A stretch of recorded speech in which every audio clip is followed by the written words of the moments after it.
Presiden Joko Widodo telah menunjuk Nawawi Pomolango sebagai Ketua Sementara KPK. Banyak pihak berharap sosok Nawawi bisa segera mengembalikan marwah dan kepercayaan publik terhadap KPK.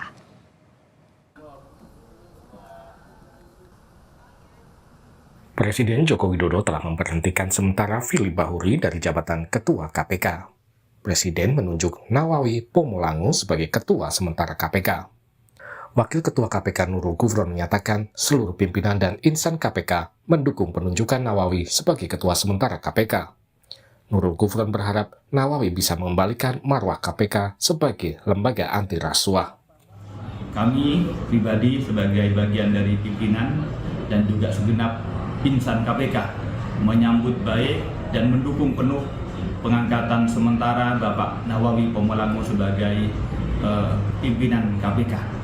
Berharap mudah-mudahan di tangan kepemimpinan Pak Nawawi ini bersama kami 4 pimpinan lainnya mudah-mudahan mampu mengembalikan soliditas internal dan kepercayaan publik bagi pemberantasan korupsi ke depan. Dan kami yakin Pak Nawawi sebagai pimpinan yang paling senior dan juga memiliki pengalaman sebagai hakim tentu memiliki kecermatan yang lebih. Mudah-mudahan Pak Nawawi mampu mengembalikan marwah KPK. Mantan anggota Komisi Etik KPK Abdullah Hihamahua juga menilai Nawawi Pomolango sebagai sosok yang tepat untuk memimpin KPK. Nawawi itu, tapi mudah-mudahan Nawawi sesuai dengan sumpah jabatannya dilantik 4 tahun lalu melaksanakan tugasnya sehingga demikian kasus-kasus yang tersandera selama ini diselesaikan secara profesional, tidak karena menghadapi tahun politik 2024 sehingga KPK bisa membersihkan kembali nama baiknya seperti itu. Meski Ketua KPK nonaktif Firly Bahuri telah ditetapkan sebagai tersangka kasus korupsi, namun Presiden Joko Widodo menyatakan belum akan mengevaluasi KPK. Jokowi masih memberi waktu Nawawi untuk memimpin KPK. Saya kira ini biar berjalan terlebih dahulu. Ya. Nanti sambil berjalan kita lihat, kita evaluasi.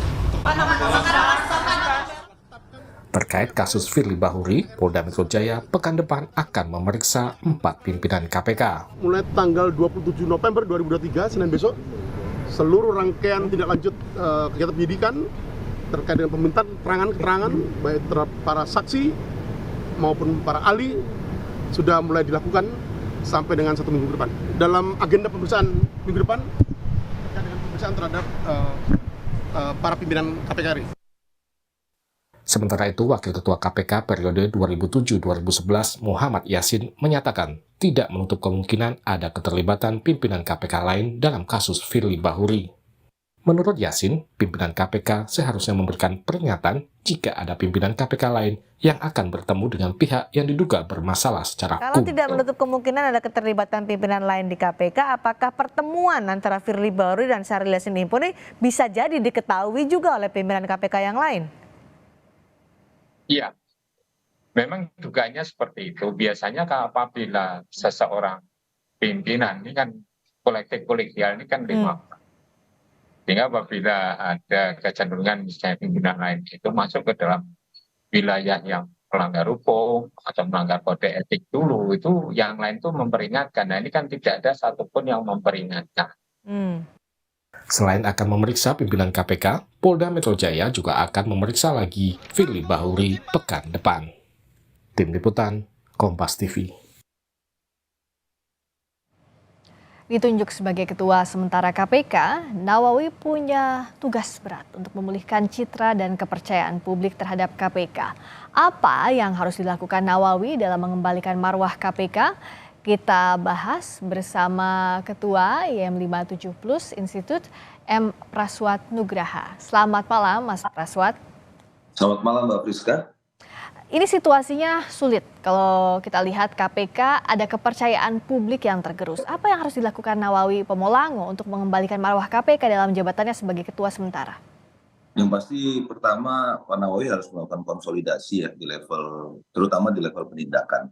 Karena seperti kita ketahui bersama, penindakan selama di bawah pimpinan Firly Bahuri ini betul-betul tidak terkonsolidasi dan sangat banyak sekali rekan-rekan penyelidik yang juga tersangkut kasus kode etik. Nah, ini konsekuensi yang sudah kita prediksi sebelumnya sejak 4 tahun yang lalu, bahkan sejak sebelum Firly Bahuri diangkat menjadi Ketua KPK, bahkan sejak Firly Bahuri masih menjadi Deputi Penindakan di KPK.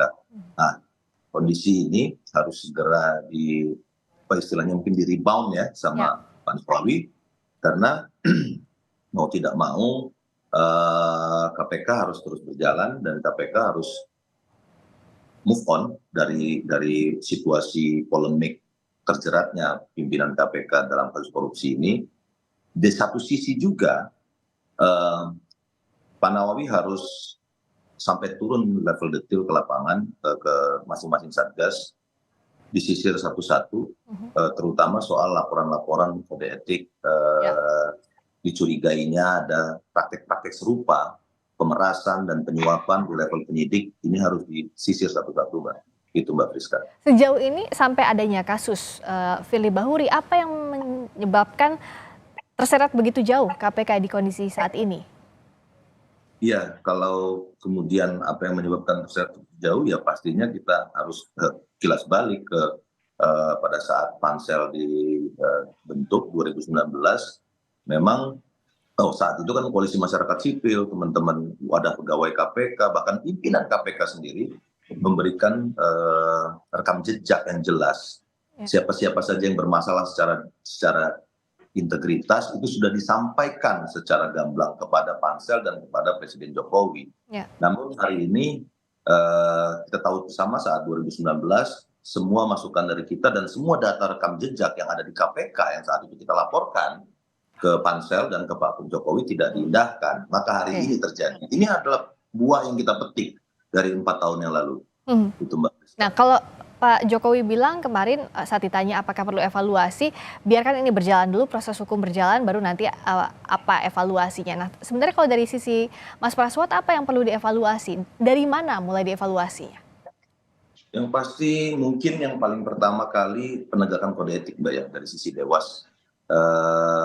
Seluruh laporan pengaduan kode etik yang ada di Dewas itu harus dibuka kembali dan dilakukan penelaahan dan penyelidikan yang clear dan prudence. Saya pikir ini harus melibatkan misalnya pihak teman-teman koalisi masyarakat sipil, pihak teman-teman eksternal yang sifatnya independen. Karena apa? Karena selama ini kita melihat Dewas sangat gagap sekali, sangat aweh-pekeweh jika kemudian terkait perkara pelanggaran kode etik di level pimpinan. Ini yang harus kita urai kembali satu-satu, apakah sudah prudent atau tidak prudent. Ini dulu yang paling utama. Oke, dan lembaga independen, KPK jadi lembaga independen, perlukah itu? Pasti.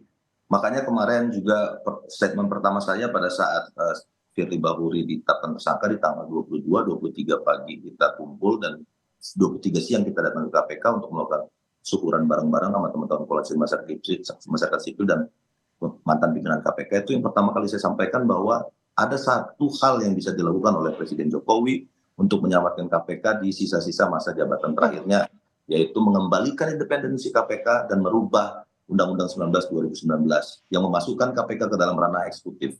Itu, Mbak. Dan mungkinkah ini dilakukan kalau lihat kondisi seperti ini?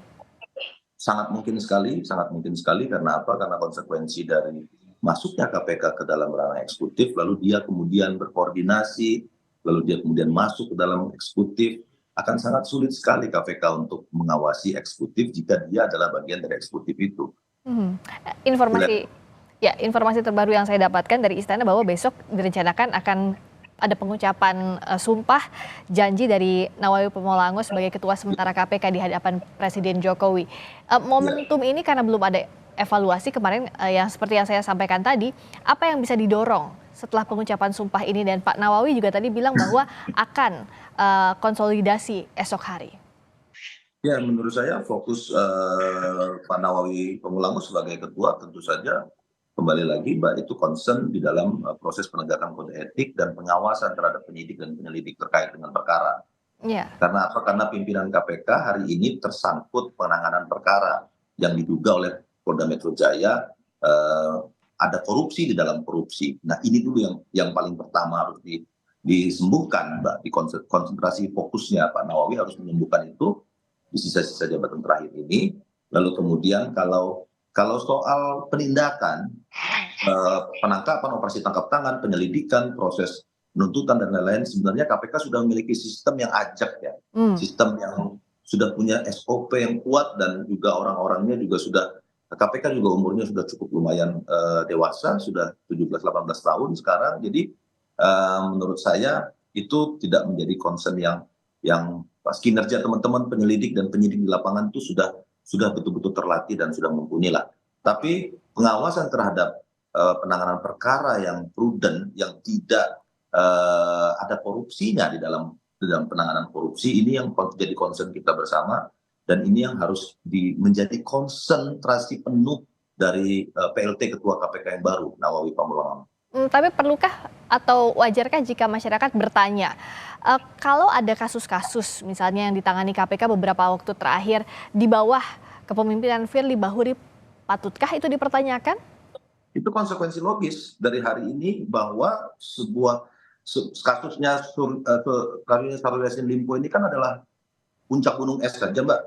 Ini baru satu orang yang kita ketahui dan terbuka di publik. Bagaimana dengan kesepakatan gelap lainnya atau perkara-perkara lainnya? Itu ratusan perkara yang ada di KPK yang sedang berjalan, existing, maupun yang sudah berlalu. Gitu. Dengan hari ini terbukti bahwa ada kong kali kong penanganan perkara, siapa yang menjamin bahwa penanganan perkara 4 tahun terakhir itu tidak ada kong kali kongnya? Nah ini adalah konsekuensi logis kalau masyarakat bertanya seperti itu dan meragukan akhirnya integritas KPK, akhirnya kemudian ya persepsi publik semakin menurun dan semakin menurun konsekuensinya itu. PR-nya bagaimana mengembalikan kepercayaan publik terhadap KPK dan harusnya di bawah Pak Nawawi sambil menunggu nanti ketua KPK yang ditentukan betul-betul bisa membawa KPK namanya baik lagi di mata publik dan mendapatkan kepercayaan. Terima kasih banyak atas waktunya Mas Praswat Nugraha, Ketua IM 57 Plus Institute telah bergabung di Sapa Indonesia Malam.